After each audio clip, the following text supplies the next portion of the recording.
Hello and welcome back to this Downhill Idealistic Crusade. This video is just a quick update going over a couple of the titles I picked up from the latest Kino Lorber sales. They ran a sale throughout the entire month of March and included a lot of titles. Plus, they still have their ongoing While Supplies Last sale, which is already seen a lot of titles go out of print. So titles I had actually wanted to get, but with the Kino Lorber catalog being so vast, it's very difficult to not only keep up with all the titles they put out, but all the ones you still wish to purchase before they get decimated in the going out of print sale. So as always, I have to whittle it down. So I just went for a couple that are really upgrades and titles I've always wanted to get, but I did pick one out of the going out of print sale. So going as usual as I do in director order, because these will go right on my director's shelf. This first one I've meant to pick up for ages, and again, it's John Ford on Blu-ray, so I had to pick up Three Bad Men, which did get cleaned up and semi-restored for the Ford at Fox DVD box set, but this one did get the upgrade to HD. It's the 1926 silent feature. It does add a Joseph McBride commentary, and since I think McBride's book on Ford is just essential, and I love his commentaries, so that meant it was a must-own. And as you can see, it's one of the few Kino discs that gets a little bit more special treatment because the insert, or I should say the reverse of the art, actually gives you this nice panoramic shot on the interior of the case. So this should be a fun watch to check it out in HD, and again, I'm really excited to hear the McBride commentary.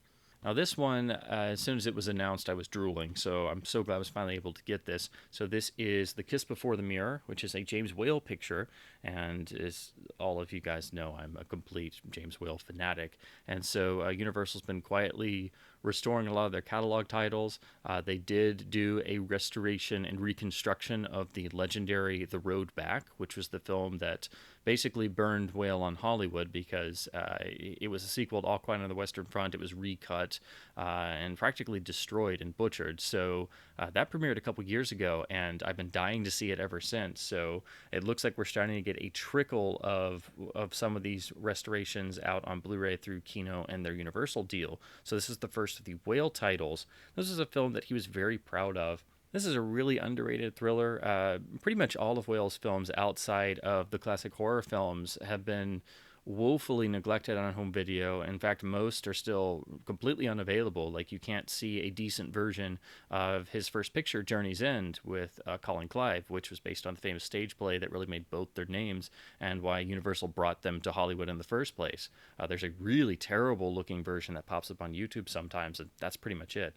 So this is stunning. It's a really well-made thriller, and you get the added benefit of seeing Whale work with the great Carl Freund.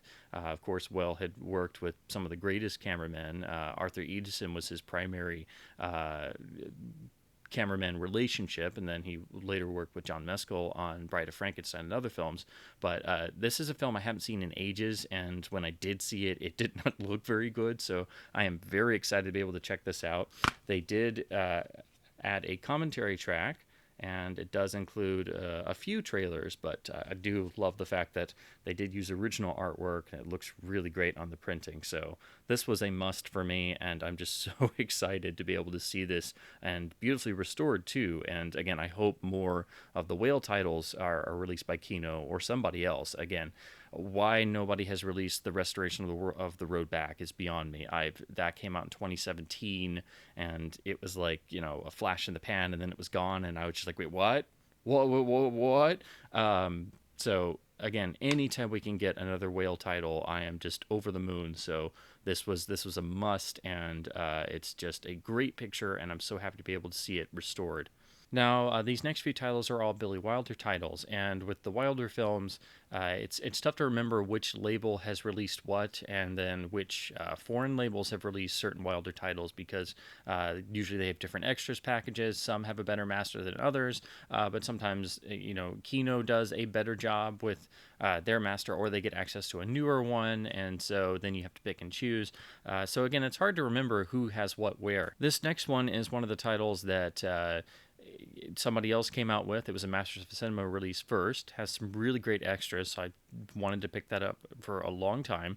But then Kino came out with theirs, and they got to use the brand new 4K master. So the picture quality is much increased on here. And there's another great Joseph McBride commentary. And again, if his name is on it somewhere, I want it.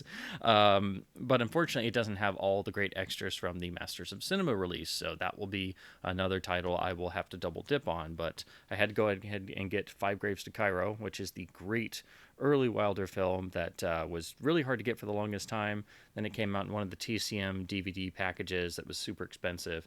Then the Masters of Cinema release came out, and now this version. So picture-wise, this is the version you want to get because it is getting to use the new 4K master. Has this excellent commentary, but if you want all the other great extras, you will have to double dip on that Masters of Cinema release. But do keep in mind, Kino got to use the spiffier picture transfer. It's the same way with Force 10 from Navarone, which Indicator did their beautiful deluxe 2-disc set that I really wanted to get. But then Kino came out with theirs, and they have a newer master that does look a lot better. So I was going to get that, but I having to whittle it down. I wound up putting it back for a little while, but I still want to get the Indicator box because it has all these great extras, just like the Masters of Cinema Five Graves to Cairo has a fantastic extras package.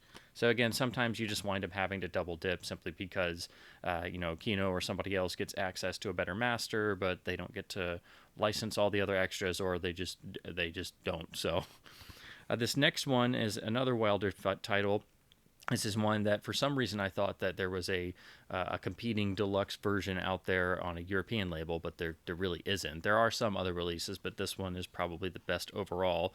It does include some nice interviews and the original trailer, but I finally picked up Avanti, which is highly underrated as are most of Wilder's later films. In fact, I'd make the argument most of Wilder's catalog is horrendously overrated, as is Wilder himself. I think all of his films are essential. So this is one I've been meaning to get for ages. But again, it's hard to keep track of who's got what out where sometimes. And sometimes your mind just plays tricks on you. Standard Kino inside, but we do get the old school. Of course, I say old school, even though it's just a couple years ago. But the Kino Lorber advertising booklet of other titles they're putting out or have already put out. And of course, because this is a bit older, some of these in here are already out of print. As I said before, they did get to interview Juliet Mills and Clive Revel, so those are included on here along with the trailer. And it does look quite a bit better than the old DVD, because the DVDs that MGM made in their Billy Wilder collection, they were all done very early in DVD, and some, I'm pretty convinced, actually, I'm actually positive some of them just copied the Laserdisc masters. And if you've seen any of the old MGM Vintage Classics DVDs, they can be very hit or miss. So when you get the chance to have them upgraded to Blu-ray, it's really great. Since Kino has done a lot of Wilder and more underrated later Wilder, it does make me hopeful, even though the film has a terrible reputation, that we might be able to finally get a decent version of his final film, Buddy Buddy, which, again, doesn't have a very good reputation, but that's it has Kino written all over it. Since they license all kinds of stuff and they've done so much Wilder so far, that film has no decent release. I think there's an old tape, and I think it made it to an early Laserdisc once. I've never even seen a decent looking version of it, so hopefully they could do that at some point. Now this next one is just one that had been on my list for ages. I had picked up all the other related titles Kino had put out, and since this series was on and off for a number of years and it's sort of spread around in terms of who has all the rights in different places, it means when they do box sets of this series, it doesn't always include every film, or due to rights they can include every film. So when they brought the Pink Panther films to Blu-ray finally, Shout Factory did the primary Blake Edwards, Peter Sellers titles, and that set's now out of print, and it did have a lot of issues with it. So that was a set that I was really disappointed in. But at the same time, Kino Lorber did the other related titles, so the non-Peter Sellers titles, for lack of a better term. So they did the Curse of the Pink Panther from 1983 and Son of the Pink Panther from 1993, and those films don't really have great reputations, but I went ahead and picked them up anyway because I knew sooner or later they would probably go out of print, and I would probably want to watch them for some weird reason. Curse of the Pink Panther you really have to have as a Roger Moore completist, because he has a great cameo in the last 2 minutes of the movie. It's not really worth sitting through the whole movie for that, but they have charms of their own, and if you're a Pink Panther fan, you kind of have to have those as well. So this is the one outlier that I've really come around on, and I now think it's far better than those other two films I was talking about. So I didn't pick this one up when it came out, and then kind of regretted it because, again, it's kind of grown on me. It is really kind of bizarre. It's definitely a product of its time, and it is the one film that has no involvement from not just Peter Sellers, but it has no involvement from Blake Edwards, and that is the really kind of bizarre curio 1968's Inspector Clouseau, with Alan Arkin as Inspector Jacques Clouseau. This was really done at the behest of the Mirisch brothers, who wanted another Panther film, because the first two have been so successful. It had been a couple years, they needed a hit, and but Blake Edwards and Peter Sellers both wanted nothing to do with the Pink Panther and really nothing to do with each other, because their relationship had become rather volatile on and off, and that would kind of last through the rest of their relationship. So they wouldn't come around to do another Panther film together until 1975's Return of the Pink Panther. So the Mirischs went ahead with a completely new production. They cast Alan Arkin. This was shortly after his great success in the great film The Russians Are Coming, The Russians Are Coming. And he does actually a rather fine job with the material he's given. Definitely the first time you see this, it definitely kind of feels a bit forced. I don't think the direction's very good. It feels very plotting. But it's one of those that it starts to work its charm on you. When you see it the second or third time, when you're looking at all the other Panther titles and you throw this one in the mix as well, it works better than you remember. And again, I now think this is better than both Curse of the Pink Panther and Son of the Pink Panther. But again, that's not saying very much, because those films have very low reputations as well. But it has an energy to it, and it is from the 60s, so it does definitely have much more in that sort of time capsule feel that connects it to much more closely to the original two films of the 60s, because, of course, the other Panther films with Peter Sellers and Blake Edwards were all made in the 70s. This does add a commentary, and it is a nice visual upgrade over the DVD. I'm pretty sure it's probably the same master. I don't think it was a new scan. It looks pretty much the same, but getting the bump up to HD over the really old DVD is nice, and it does add original art. The DVD has a really unfortunate Photoshop job where Alan Arkin doesn't even look much like Alan Arkin, but I really like the poster art on here. So this was just one I'd meant to grab for a while, and again, it's not in the out of print sale, but you never know when titles are going to disappear or go out of print or just disappear. So this was just the one outlier of Pink Panther related materials that I didn't have. The last thing I would mention about this that makes it, I think, a little bit interesting, it was written by Tom and Frank Waldman, who wrote on The Party, which is the film that Edwards and Sellers made instead of this Panther film, and that has a lot of fans. But then they would later go on to have input in some of the later films, like Pink Panther Strikes Again. So it does have some of the Panther DNA, and so I again, it does kind of grow on you. So don't overlook this. It is a very bizarre, weird little curio, but this is basically, the studio wanted another one. The creative personnel didn't want anything to do with it, so the studio went ahead anyway. And then last, this is the one title I picked up from the going out of print sale, which is still ongoing, and it seems every time you look at it, there have been more titles that have sold out and disappeared. So it's definitely a good idea to go ahead and grab titles before they're gone if you're really interested in them. My cart was massive, so I just went to try and hit that free shipping minimum that they have on the website, and try to be a bit more frugal because there's so many sales going on, so many great discs coming out. Unfortunately, we can't afford all of them.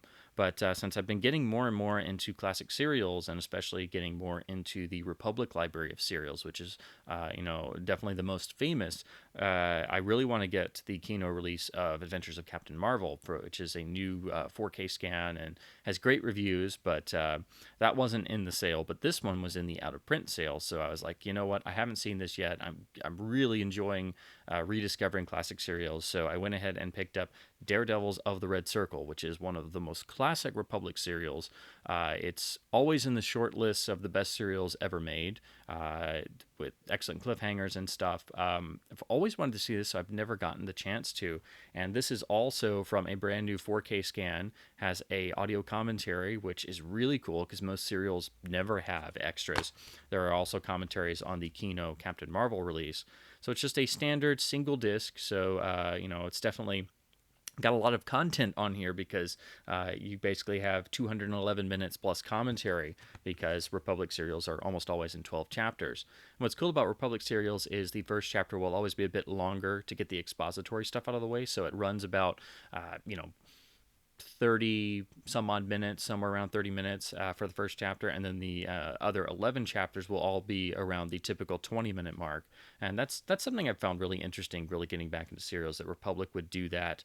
That sort of differentiates them a little bit, along with their particular style of introducing each chapter with the character freeze frames and the little paragraphs.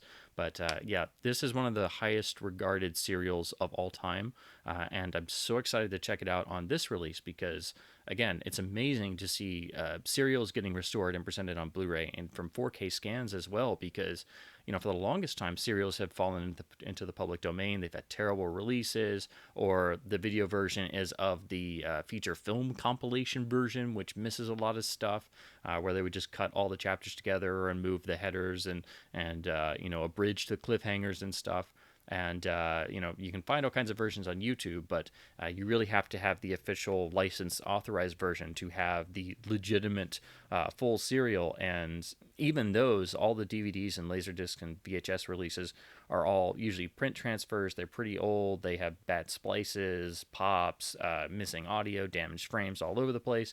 And there's a charm in watching them that way, but it's amazing that we're finally getting some restored versions on Blu-ray and from 4K scans, no less. So this is actually under $10 right now. It's in the out-of-print sale, so this was a no-brainer. Plus, it includes a commentary and the trailer for the serial. So if you're a serial fan like me, again, I've never even gotten the chance to see this before, so I went ahead and grabbed this before it disappeared, because I'm just like, I can see this in a year or two being some absurdly high price on eBay, because it's just gone.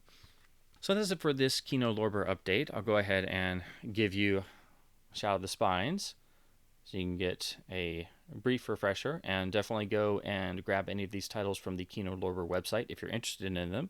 And the March sale, of course, is over now that it's April, but Kino regularly has sales going on all the time. But they're going out of print, or while supplies last sale is still going.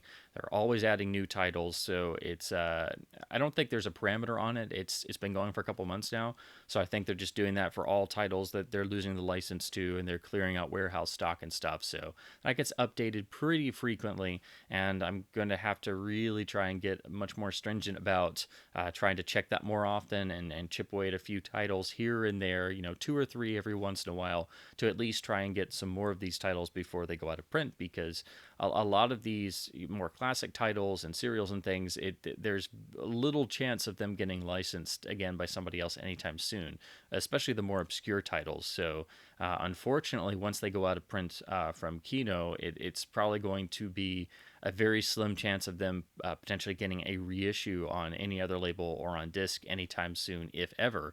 While that's very unfortunate, it means it's even more important to get some of these titles before they disappear. So do check out the Well Supplies last sale on the Kino Lorber website. And again, always check there for new sales. Kino always has sales going on.